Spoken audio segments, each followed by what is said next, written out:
All right, good morning. Good morning. Everyone getting in there? Almost the weekend. It was so hot yesterday. I hated it, right? It's gonna be hot today, but not as hot as yesterday. We always have softball and soccer practice out in the heat. Like, oh, I'm not built for this weather. So it's nice in here. I'll take it. It's nice and comfortable. We'll keep going. We're gonna build on what we talked about last time. So we start chapter 2 today. So we have chapter 2, which is models of abnormality, and then 3, where we talk about assessment, and then we get to the disorders. So if you're like, where are the disorders? They're coming. They're on their way. So in this chapter, what we'll do is look at the models that we're going to look at all semester, right? And these will kind of pop up over and over and over again. But what we'll do is introduce each one of them and like their main ideas, right? So from each model, we're going to talk about what causes disorders and how to treat them. And then when we get to the actual disorders, it'll be a matter of, oh, this one is best explained by this model and this one, right? And so we'll kind of reference them all semester long. And I'm sure you have, if you take an intro psych or any other class, you see a lot of these models at this level, right? Kind of talking about all these different models or perspectives when it comes to explaining behavior, right? And the way we think, the way we function, and so on. So we have tons of different models. And a model, another way of thinking about that is like a lens or a paradigm. It's a way of viewing a phenomenon, right? And we talked about that a little bit last time, where you could view mental illness as possession. You could view it as a biological issue, right? And depending on how you view something, it's going to shape how you interpret it, explain it, and then also how you treat it, right? In terms of what we're talking about here. So it's these set of assumptions that are going to help us to explain, in our case, a disorder, right? So let's say we're talking about panic attacks. That randomly came into my head, panic attacks. We can look at that disorder and explain it from a couple of different models. And typically in psychology, the easy answer is like, it's a combination of everything that causes X. And that's usually true, but sometimes there are certain models that kind of spell things out a little better than others for certain disorders. So we'll look at each one of them, again, some of the kind of big ideas and big contributing factors, and some of the big methods of treatment. And then when we get to the specific disorders, you'll see these again, and the treatments and things for each of those disorders. So what I'll do as we go through is I'll write the model up on the board with like a couple of keywords to go with it, just to kind of help you keep them straight. But the first one that we'll talk about is the biological or medical model. And the biological or medical model is going to look a lot at physical causes for mental illness. So we put this up here. So this is the biological. You know, like a physical causes. Things like are up here, right? Brain anatomy, brain chemistry, genetics, maybe even viral infections, right? So things that are medical or physical in nature. And these, again, are kind of the big culprits, and we'll see them over and over again all semester long. But brain anatomy is one potential influencing factor. There are all sorts of different brain circuits that we'll talk about that are like clusters of different parts of anatomy that work together that might influence a disorder. For example, depression has a brain circuit that functions with it that could be very problematic. It could be that someone has damage to a part of the brain, right? Or maybe a part of the brain isn't functioning properly, and that could lead to issues. Again, all of these have like a physical cause as the root of that. Probably the biggest one up here, the most common thing that we could talk about, neurotransmitters. Neurotransmitters play a huge role when it comes to mental illness, right? And we'll talk about a lot of them throughout the semester, but can anyone give me an example of a neurotransmitter? Anyone know one? There's a bunch of them, but anyone know a neurotransmitter? The big one with an S. Give you a clue. Yeah, serotonin. Serotonin, right? Anyone know another one? Starts with a D, another big one. Dopamine, heard someone say it, right? Anybody else? Other ones? Good guess, right? So adrenaline is kind of along the lines of more of a hormone, but it does affect your system. Norepinephrine would be its equivalent as a neurotransmitter. Acetylcholine, GABA, glutamate, there's a ton of these. And when they're not functioning properly, they can cause issues for people, right? How many of you have taken intro psych? Just by a show of hands. I think it's like a strongly recommended prep, right? Perfect. A lot of you, if not all of you. So in our system, right, we have tons and tons of different neurons, right? And our brain communicates through what's called I'm gonna write it high. Electrochemical communication. Right, so the electrical piece comes from little particles called ions, and the chemical piece comes from neurotransmitters. And again, when everything's functioning properly, that's fantastic, but we often get issues where there's too much or not enough of a neurotransmitter and it causes problems. I'm going to draw you the most beautiful neuron, right? I'm horrible at drawing, right? So I'm always like, oh, I'm going to draw something, and I can feel the panic on the inside, right? So here's my neuron. It's beautiful. I know. I'm jealous of my neuron skills. So here are the little dendrites. Here's the nucleus, long body, and then at the end of it, you would have the terminal branches, the little terminal buttons. And then there'd be another neuron that starts here.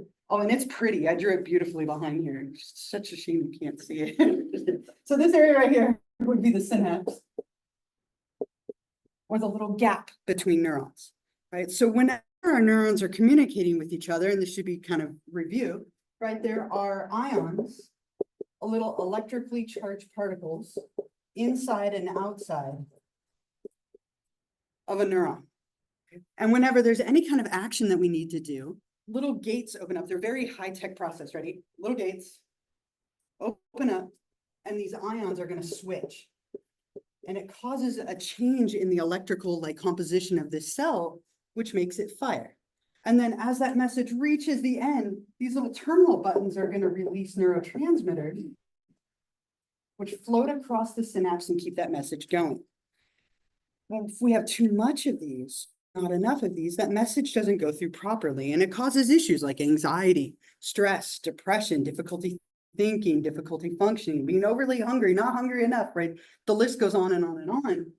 And then what happens is after this communication is done, they're sucked back up into this neuron to do it again, right? And so a lot of the medications and things that we're going to talk about affect these neurotransmitters, right? They create more of them or less of them by altering the way that the neuron functions. And so this really probably one of the biggest culprits when it comes to, especially this model, right, of causing mental illness.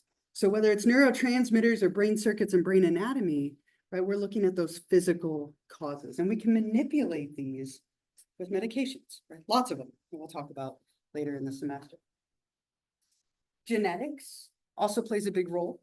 You can inherit disorders from your parents or from a biological relative, right? Things like depression have something like a 27% likelihood that it's genetically passed down. And some of them are even higher than that, and some are quite a bit lower. So genetics can play a role. And then it's thought that some disorders might have a relationship to viral infections that happen during pregnancy or issues during pregnancy, and then that baby could be born with a predisposition toward a disorder. So all of these, again, are looking at physical or chemical causes that can influence someone to develop a disorder. Any questions, comments, thoughts, anything here on my beautiful neuron? My daughter Paisley this morning was like, come draw one for you. I have two kids that are really artistically talented. I'm like, you didn't get that from me. That's for sure. Maybe from their mom. I don't know. If we believe that a disorder has a biological cause, then we're going to treat it biologically, right? And that's kind of the idea with these models. Not only do they explain it, but they dictate how we're going to approach treatment. So if we believe that somebody has a neurotransmitter imbalance, there's not enough dopamine here or serotonin, or whatever it might be. Medications are a really common treatment for that, right? So things like SSRIs, selective serotonin reuptake inhibitors, we'll talk about when we get to depression. They create more serotonin by preventing the serotonin from being reuptake into the previous neuron, right? So medications can play a huge role, again, tons of them. We'll talk about the specific medications for each disorder when we get there. If somebody doesn't respond to like a more traditional like medication or treatment, there are some other things that you can do in this model. And there are things like brain stimulation methods. And one of these is actually gaining a lot of popularity. We'll talk about this a lot when we get to mood disorders, TMS. But the old standby was something called ECT, electroconvulsive therapy. And this is something that's been used for years and it's still used today. Would it be a bad pun if I said it's shocking that it's still used today? Or a really good pun, one or the other, I don't know. But it's still used today, right? People who have really severe depression that's non-responsive to medication, so treatment-resistant depression, might do something like ECT. And with electroconvulsive therapy, what we do is we pass an electrical current through the brain to activate some of those brain regions and increase their activity to thereby reduce depression. Same idea with TMS, which is a much newer procedure, much less invasive, where we place a little coil that sends targeted pulses to increase activity in certain parts of the brain. So if someone isn't responding to a more like conventional, traditional like approach, there are a couple of other things like ECT and TMS, which might be used. And I have an example of ECT, and this is an old example, but it's such a classic movie in the field of like abnormal psych. I don't know how many of you have seen One Flew Over the Cuckoo's Nest, but if you're going into psychology, you probably should watch it at some point. Old movie, but it shows an example of ECT. I want to play that for you. And it looks awful, and to be honest, it can be a little bit awful. There's a lot of side effects for it. That's the idea with this treatment, right? And it hasn't changed that much from then, other than now what we tend to do is give somebody a muscle relaxant so their body isn't flailing as much. You don't have to hold them down necessarily like that. But the idea is by passing that current through, it activates some of those brain circuits that are underactive, and it can then change your mood and behavior. And we've been doing stuff like this for a really long time. I mean, it took a long time to get to where we are today, where we're doing things like TMS and very targeted medications. You don't need to know this, but just some kind of interesting background. The first time that we have recorded history of trying something like ECT was in 1934. It was a young man who had been struggling with schizophrenia. He hadn't spoken a word in months, right? He was completely silent, very agitated. And what they decided to do was try to pass an electrical current through his brain to see if it would affect his behavior. A lot of trial and error at this time. And we talked about that a little bit on that first day, that there was a lot of shameful kind of things that we did. So what they decided to do was pass 55 amps through his head for 2 seconds and see what happened. Now they did this, he had a grand mal seizure, sat up and said, "What the F are you trying to do to me?" They considered it a great success, he spoke, right? And they've been refining it ever since, right? So just kind of a little like side note on that. But even before we started passing electrical currents, we would use substances to get people to lose consciousness or maybe even induce a seizure.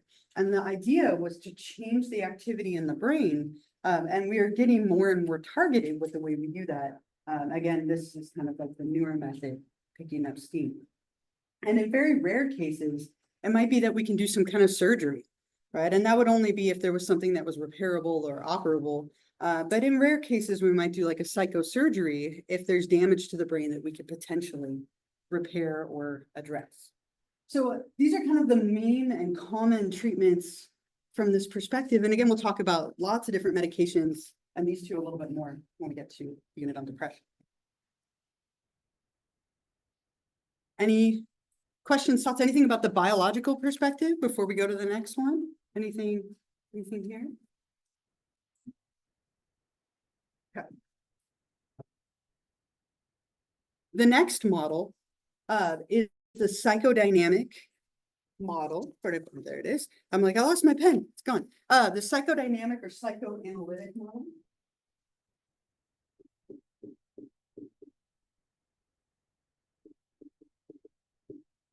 And this is Freud's model, right? Here's Sigmund Freud, right here. You know it's Freud because he's holding a cigar, right? Every single picture, holding a cigar. Father of psychology, right? The one that everybody thinks of as psychology. And he was the most addicted to cigars and it actually ended up killing him, right? He died of oral cancer of the mouth from smoking cigars his entire life.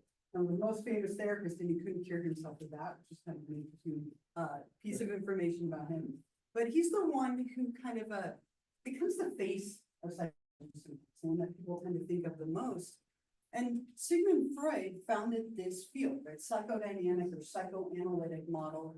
Here we're looking a lot at unconscious influences, early childhood. And I'm going to put sex and aggression.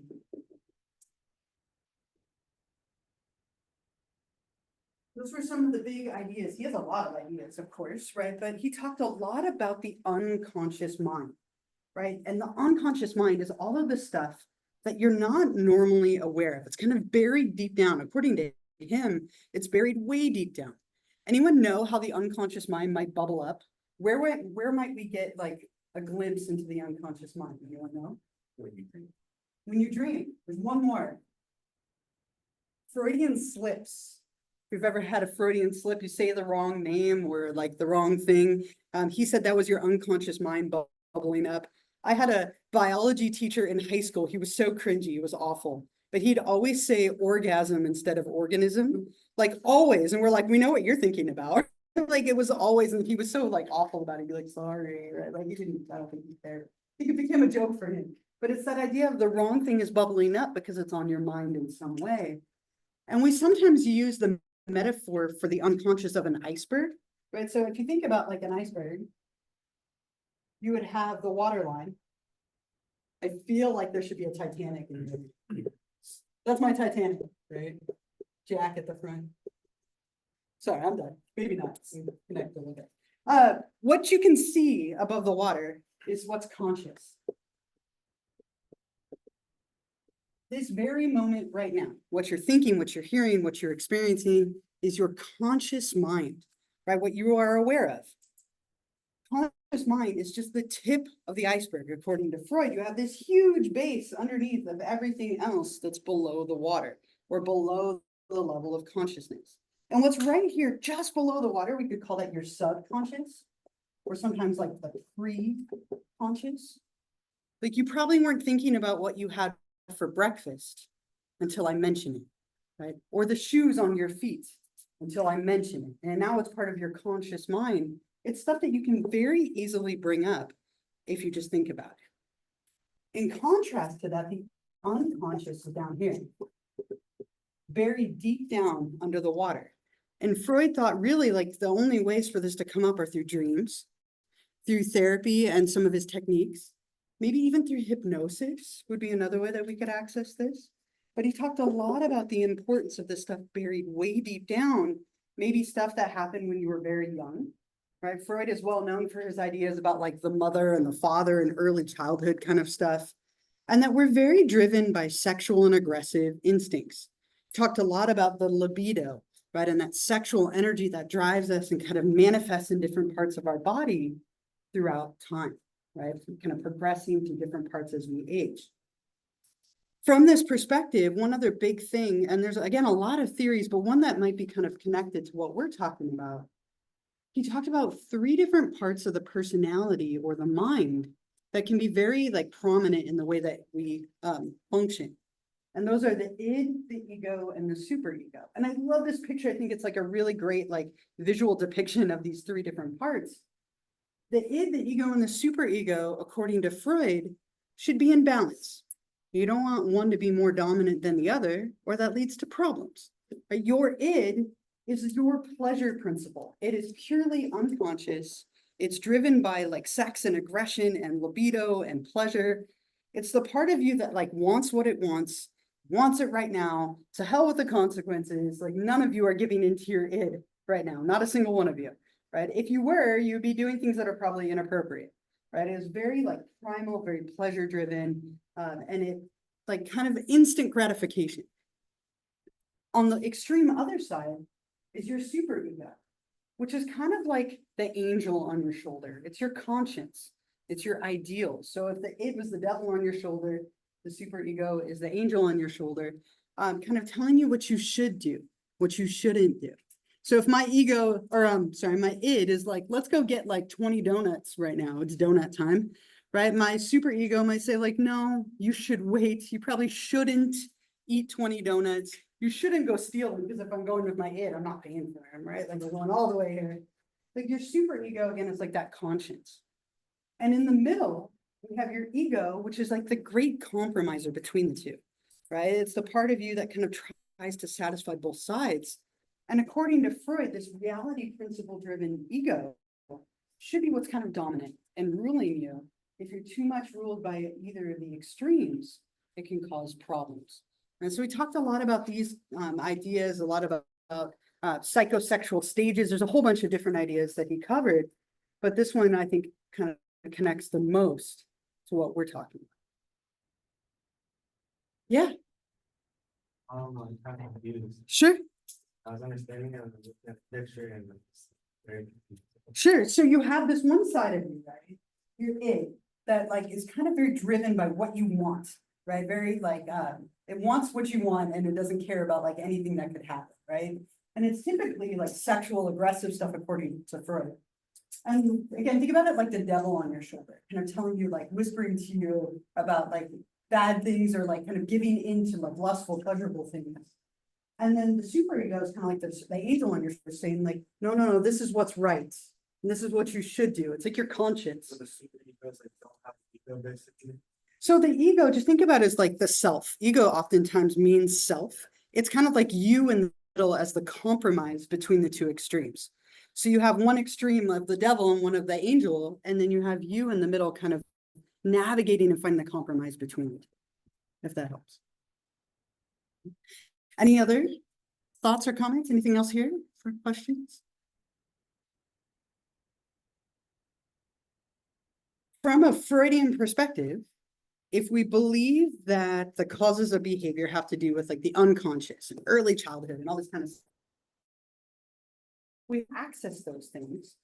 And we do that through a couple of like really common techniques. So Freud is really well known for developing therapy, right? In a way, we owe the idea of talk therapy to Freud, right? In the beginning, it was called the talking cure, the talking treatment. He was the first one to propose that we could talk to people to make them better. It was something that's very credited to him and a couple of others.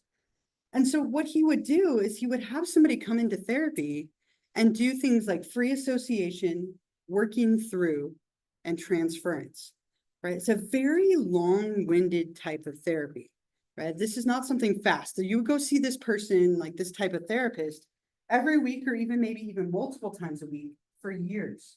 And so what happens is you end up developing a relationship with this person and you can start transferring feelings for someone in your life onto them, which is really interesting from a therapeutic perspective.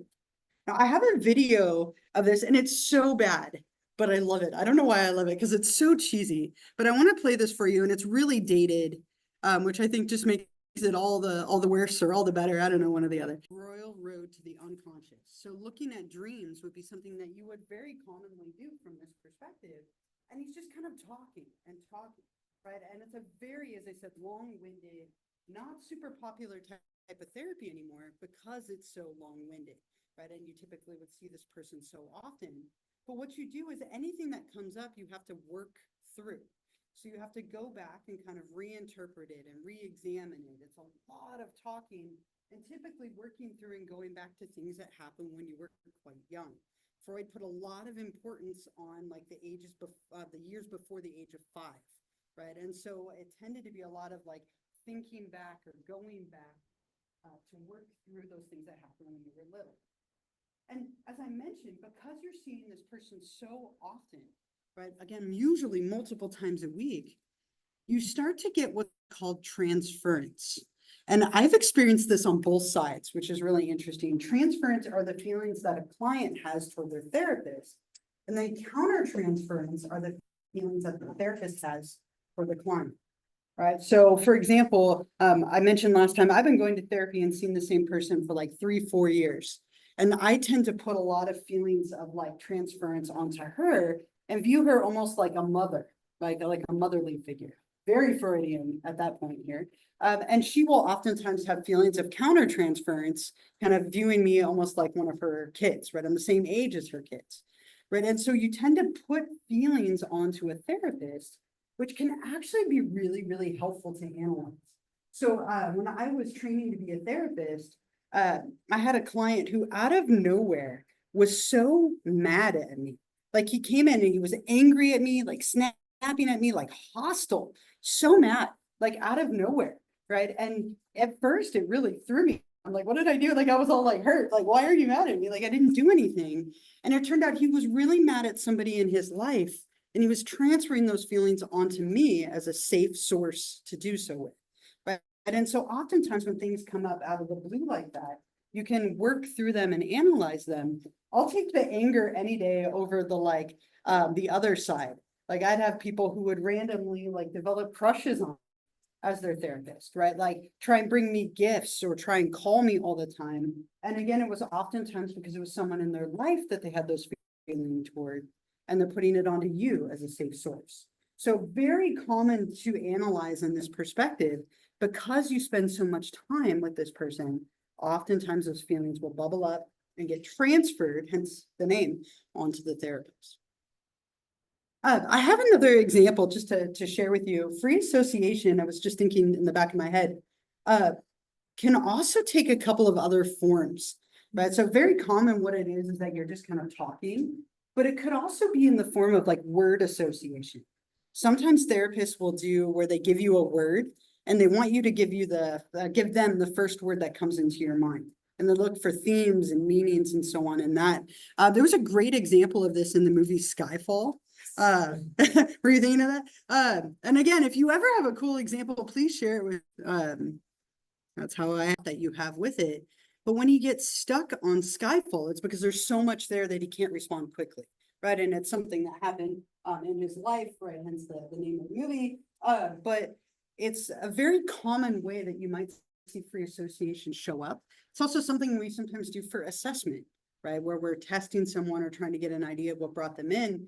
We give you a word and you give me the first one that comes to mind. And in theory, everyone will have like a different word for association. And if it's kind of off or odd or you get stuck, it might be worth exploring.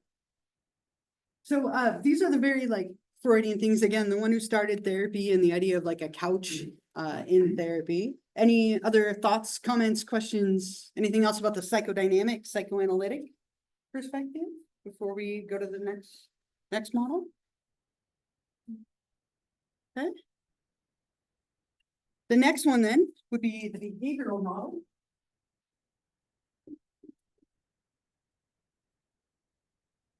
So here we're looking at conditioning. We'll talk about two types. These are things that have been learned, right? From this model, we're looking at the things that we do, the things that we are. Everything about us is learned by our life experiences. Maybe through conditioning or being rewarded or punished for something, learning to associate things together. This model very commonly explains like what we've been reinforced or punished for doing, and how that shapes how likely we are to do it again. So from this model, everything about you, including your mental illnesses or behaviors or thoughts or whatever, everything's learned, right? Learned through conditioning. And there are two different types of conditioning. And again, review from intro psych. So we have classical conditioning and we have operant conditioning. We also often talk about learning by observation, or observational learning is another way. But these are the two that we're most focused on for here. Classical conditioning was something that was made famous by Ivan Pavlov, a Russian scientist, right, who was interested in the salivating of dogs. He actually stumbled upon this type of learning by accident, right? So Pavlov was studying dogs and how much they salivated to certain responses. And he noticed that there was kind of a theme that emerged, that if he rang a bell and presented food, that the dogs would salivate or drool to the bell rather than just the food. He was able to condition them to be responsive to something random and different. I have a little video of this. Let me play it for you, just kind of as a quick review. Don't worry about the terminology too much. It's just more of a like a review of what he did in this type of learning. What he's doing here was he would present a dog with food, right? And if you present a dog or a person even with food, depending on the food, they salivate a little bit within their mouth, right? And so he was measuring that in little tubes. And he noticed that when he walked in the room, the dog would start salivating, like the dog was expecting the food to come. So he would ring a bell, present the food, ring a bell, present the food, ring a bell, present the food over and over again. It's called pairing, like learning to connect the two things together. And eventually the dog would salivate to the bell. The bell used to be completely neutral, but all of a sudden it has meaning because it's been paired with something else. And this happens to us a lot in our lives. We're not always even aware that it's happening. It's a very involuntary or automatic type of learning.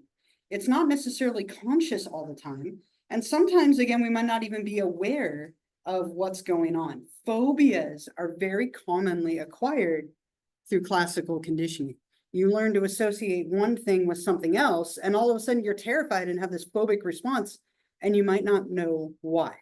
Right? So very involuntary and automatic. And it works on associations. You learn to associate the bell with the food or X with Y, right? Whatever it might be, you're learning to associate two things together.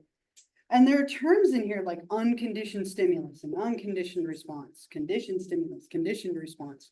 We're conditioning you or teaching you to respond to something like that used to be neutral. And it leads to mental, physical, and emotional changes, right? So like salivating or flinching, or whatever it might be. And as I mentioned, phobia is really commonly acquired through this way. What I want you to do really quickly, let's just take like 2 minutes, find a couple of people around you. Can you think of any examples of classical conditioning in your life? It can be from a show that you've seen or like a movie or something you've experienced, but find a couple of people around you and just really quickly see if you can come up with any examples. I'll give you a couple minutes. So whatever's convenient, 2, 3, 4 people, whatever. See if you can come up with any examples. So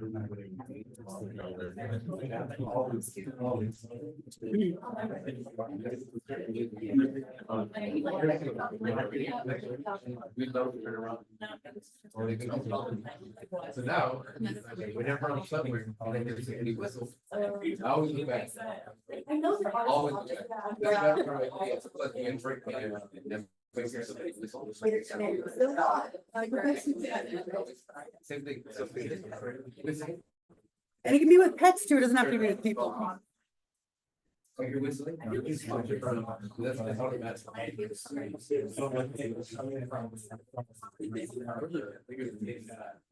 My friend's house. I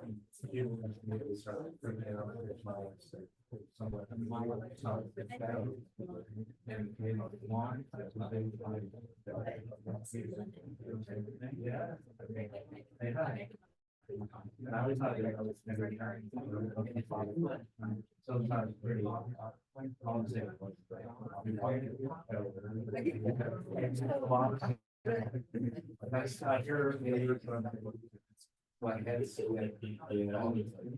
But they,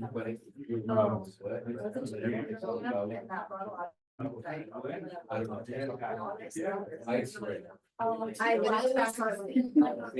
And I'm actually really good. So I still like it all the time.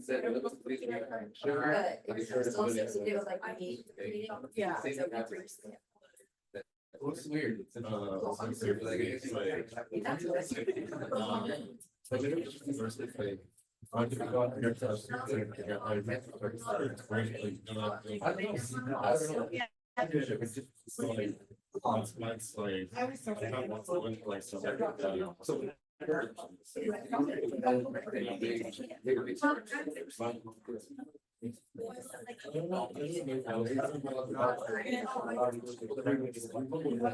That makes it harder to know.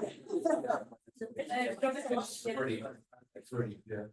I can keep these back. Yeah, no. All right, what do you think? Did you, anyone come up with some examples? Anyone willing to share? What's an example in your life or something that you've maybe seen or witnessed or experienced, classical conditioning? Anyone have one? Yeah, When I got my leash, my dog would come to me. yeah, right. You go anywhere near that leash, it's like, I'm going on a walk, right? So excited, right? Or like my dog, the second I peel open the wet food can, oh, it doesn't matter where she is, she's there, right? The dog learned to associate the leash with the walk, or the sound of the can with being fed, right? It used to be neutral, it's to something, right? You had to do the two. When I was younger, we would go anywhere the family meeting with mom and dad. Yeah, My dad used to whistle to get our attention. He would whistle in a certain way. okay, So, you know, he whistles and you turn around, yeah, he's calling you. So now it doesn't matter where. It happens for so long when I was younger. sure. So now I can be in school, at work, anywhere. If I hear somebody whistle, I'll like turn around right away. Yeah. Yeah, that whistle at one point was neutral, but you associate it with that, and so you still respond to it even years later, right? Very good example, both of them. Anybody else have one? Yeah. Like when you listen to a song with somebody that you would like, and then you can listen to that song after, so you would like how it speak. Mhm. And you associate that song with a person or emotions and then they are linked together, right, for maybe forever, right, or at least for a time. Anybody else? Other examples? Yeah, you have another. Same thing with smell. Yeah. We're certain to Mhm. So when I smell it, they rarely move it. Yeah, smell memories are very based off of classical conditioning. Yeah. This just happened the other day, but I was getting my nails done and, the drill that my tech was using, it reminded me of the dentist. Oh. And like, obviously, it doesn't have a smell, but I like, right away I could smell it in like my teeth, I was like, Yeah. oh my gosh, that sounds like the drill on my dentist. Oh, I just thinking about the guys, I'm not a fan, right? Not my favorite place to go, right? But that's another great example.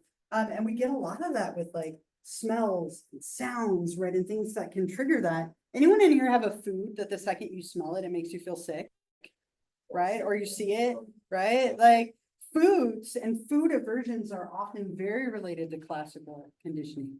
Right? My mother-in-law, I'll probably harp on this poor woman. She's such a sweet person, but she's like the worst cook ever, right? And she likes to like volunteer to cook to help us out. And everyone's like, no, that's okay. Please don't. Like, but okay, right? Like, and once a month, she'll cook for us. This Sunday. Right? She's like, I'm making chicken. I'm gonna die, right?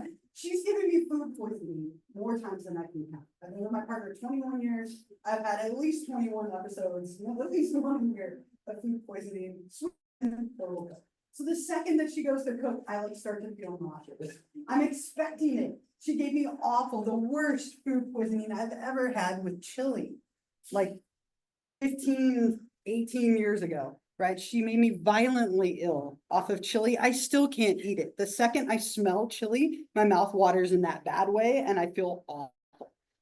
Classical conditioning, right? I associate the smell of chili with getting sick. I associate my mother-in-law with food poisoning, and for good reason. They have been linked together way too many times. Yeah, oh yes. Yeah. Sweet, and she apologizes every time. She's all like, I hope nobody gets sick tonight. Okay, even our kids, my 10-year-old kids are like, Lana's cooking tonight. And she's the sweetest woman. Like, I love this one. She's so kind. I just wish she would stop cooking. She's actually started to hit the point where she's like, I'll just pick up food. I'm like, that's great. I love that. Like, let me reward that. Speaking of the next one we'll get to, in hopes that she stops, right? So preferences, aversions, phobias, like I said, are a really big one. Right? I have a colleague here who got in a horrible car accident when she was younger. And on the radio at the time, the song Eye of the Tiger was playing.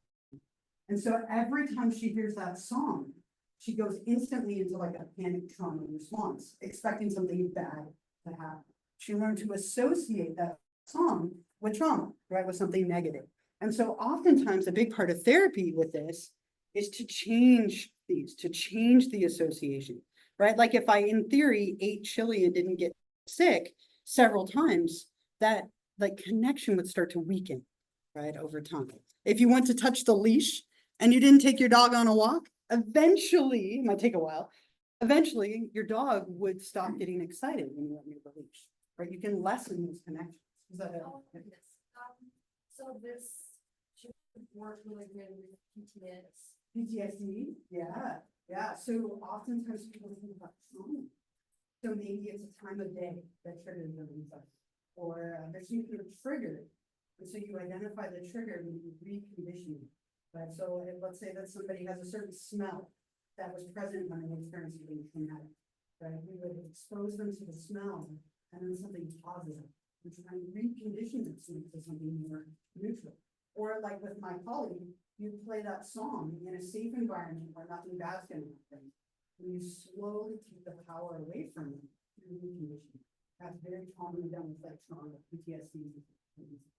Yeah, great, yeah. It's exposure therapy is very like operant conditioning, but it's very much along these lines. You expose someone to something that they're frightened of or anxious of, and you take the power away from them. You can do that very drastically and dramatically or very slowly. We'll talk about both flooding and systematic desensitization of the types of exposure. Yeah, So there's no like time limit on like how many times you have to do something like your friend class today? sure. It's the same sort of. Once can be enough. Oftentimes, if it's something smaller, it takes a lot of smaller connections. Like a big class. And Yeah. One time, if it's powerful, could be enough, right? To form that link in your mind. Oftentimes, it takes at least a few for your brain to kind of understand the connection, but not always. It depends on how impacting it was for you. Yeah. Other thoughts with classical conditioning?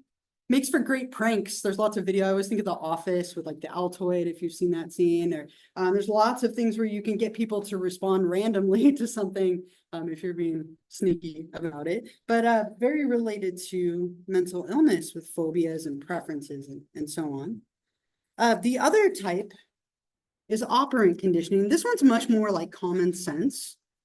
This one is much more like learned in a very conscious way. So here, this was B.F. Skinner was like the biggest person here. Burris Frederick, if you ever wondered what the BF stands for, see why he shortened it, Burris Frederick Skinner. But B.F. Skinner was the big contributor for this one. And with this one, we're looking at it being very like voluntary. In the sense that you choose whether to do a behavior more or less frequently based on the consequence.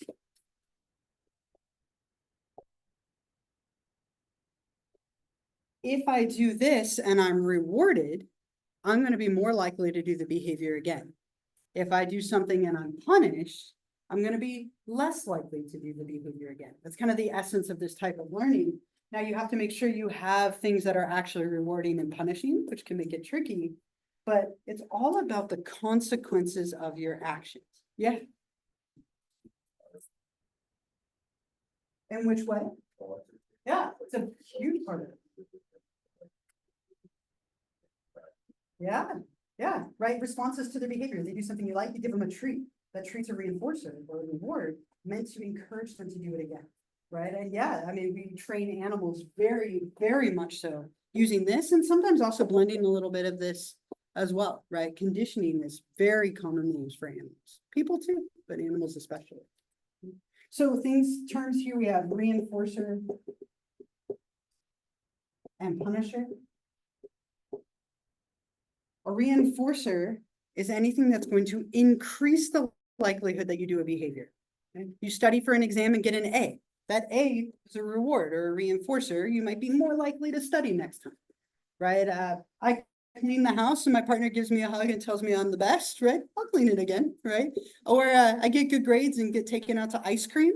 You'll be motivated to get good grades again because I want that ice cream.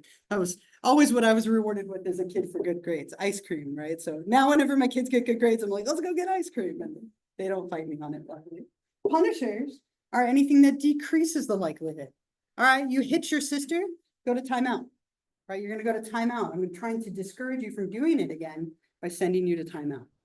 right? Or you're grounded, right? I'm not letting you go out and do anything, or taking their phone. Oh my gosh, the world ends if I take their phone, right? It's the easiest way to do anything with my kids, is take their phone and it's all over. But you're doing things to change a behavior by either rewarding it or punishing it. And it leads to behavioral change.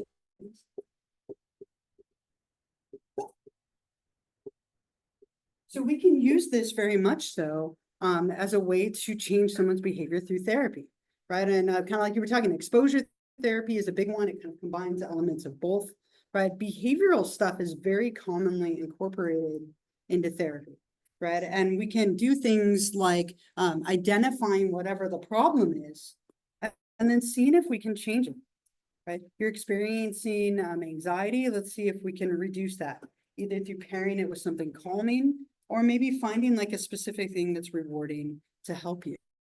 We can do things like a token economy, really common example of operant conditioning. A token economy, I guarantee you've all had one at some point. Little smiley faces or stickers or gold cards or check marks in a classroom that you can maybe then exchange for something that you want. Very common technique. We used it a lot in our house to do potty training with our kids, right? Like kind of little things when they do something rewarding, right? Then they continue to do it, right? So instead of going in their diaper and when they go to sit on the toilet, reward, right? Associating it with something like positive and happy. We can also do exposure therapies like flooding and systematic desensitization, which we'll talk a lot about in the anxiety chapter. Flooding is when you expose someone to something massive. So if they're afraid of spiders, it's like a huge exposure to spiders, something massive and drastic and impacting. Systematic desensitization is much calmer and slower, right? So we kind of build up on a hierarchy of what you're afraid of, and we can start to like lessen that response over time. Very common techniques built into therapy, especially with kids who might need something a little more concrete, like a reward or a punisher or a system in place. And again, these can often work together, right? They can be looked at separately, of course, but they're often combined. Yeah. Sure. So we're going to watch an example of somebody who's afraid of heights, getting flooded with heights. So the idea there is instead of kind of going 1 floor, then 2, 3, 4, it's really slow. It takes time.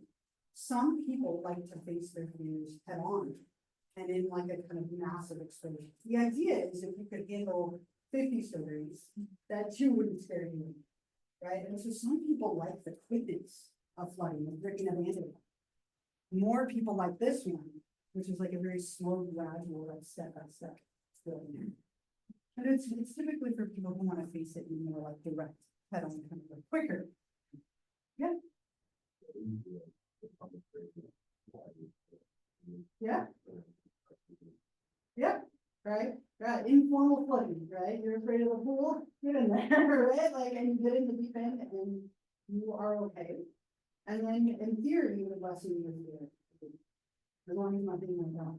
Right, that's the really tricky part with flooding. Sometimes when you're doing these things go wrong. It's not common, but it can happen, which can only make the fear worse. Like let's say you jumped in and you hit your head when they kicked you in the pool, right? It might only make your fear worse. Other thoughts or comments or questions? Anything else with the behavioral stuff? Yeah.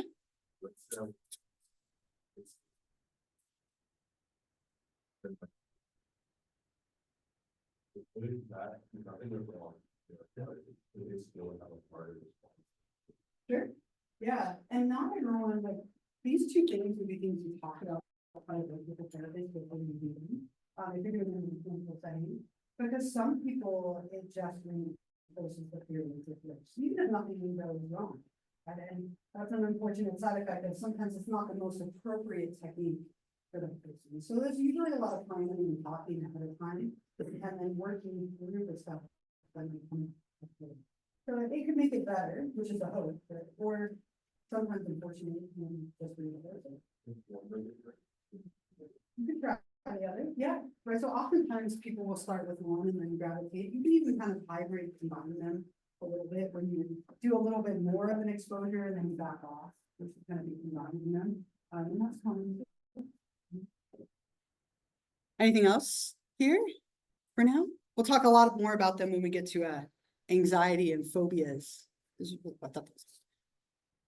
The cognitive model, very like often connected to the one that we were just talking about. So with the cognitive model, let's see, what do I want to write up here? Cognitive. It's in thinking patterns and expectations.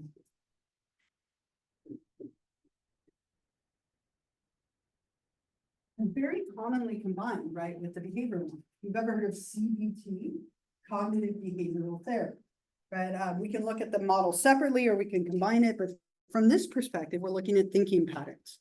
What are the assumptions that you have? What are the thoughts that you have that are maybe causing you problems, right? If you are afraid to speak in front of other people, what are you telling yourself that might be fueling you, right? What are the thoughts going through your mind? What are the thinking patterns that maybe aren't the healthiest and aren't helping you, right? So we look a lot at like therapy from this perspective of changing the way that you think, right? Checking the facts. What are your interpretations of something versus the facts of something, right? Maybe you interpret someone as being mad with you because they're quiet, right? Or seem distant.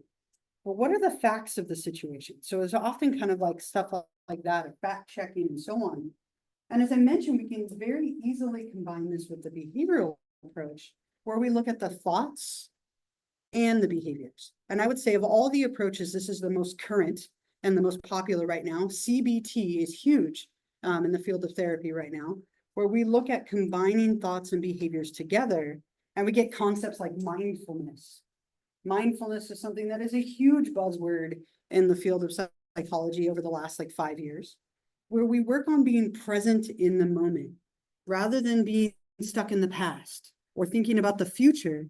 Focus on right now, intentionally and non-judgmentally. What's happening right now, and keeping yourself grounded and present in the moment, right? And that can do a lot to reduce anxiety for people who are constantly dwelling on the what ifs in the future, or maybe someone who's dealing with trauma and dealing with the past, focusing on being here and now.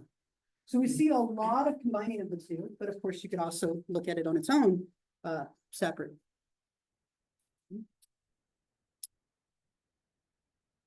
All right, I think what I'll do, I'm gonna stop here so I can take attendance one last time. And then next time when I see you, we'll look at the humanistic existentialist model. I have a couple of videos of these folks actually doing therapy, which I think are really cool to see. So we'll focus on like Rogers and Fritz Perls and some of these people on Monday. I'll take attendance one last time today, and then next week I'll just hand out a sheet. So I'll give you a second if you want to pack up, and then I will see who's here and we'll call it a day.